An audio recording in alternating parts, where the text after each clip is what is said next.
Could you maybe be more explicit, Lukasz, on that aspect when stress is higher than yield? I think there's also a big misconception around that. When would you pay attention to it and when not? I actually wouldn't I have to be very careful because this is something like I know what I know and someone who watches me may know something else. So if you get stupid outcomes, please don't ignore them as a rule. That's like ignoring problems is not a solution. Right? So that's a very important part I want to be clear about. But apart from it, I think that if you do linear analysis and you get stresses higher than yield in a material that's ductile, like steel, stainless steel, aluminum to some extent, most likely this is not as problematic as you will imagine unless you are doing like a rod in tension because like then it's important.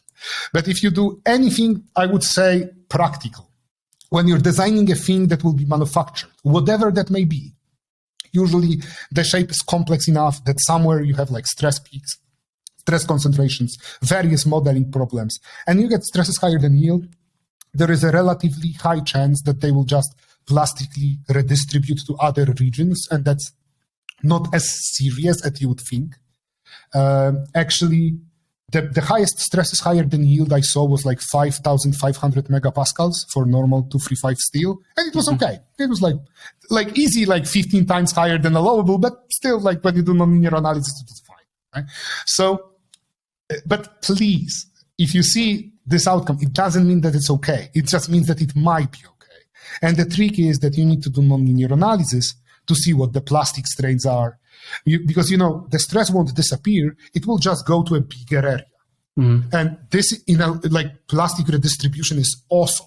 It saves a lot of structures. I think that most structural steel components didn't fail, mostly because of plastic redistribution the designers were unaware of.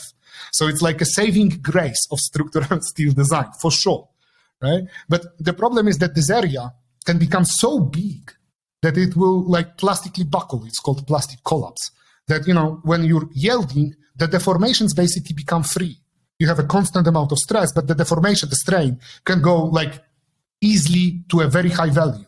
So you lose rigidity of the model very quickly. And the thing is, how much rigidity will I lose if this is even a problem? And how to assess if that's even acceptable. And without nonlinear FEA, you just can't answer this question. And this is why the current codes will tell you, if you have stresses higher than yield, it's failed unless you do nonlinear FEA. Because that's the only safe way we can do. We can't say, 3 times yield, not a problem. Because there are no rules like that. But it often is not a problem if you can prove it with nonlinear FEA.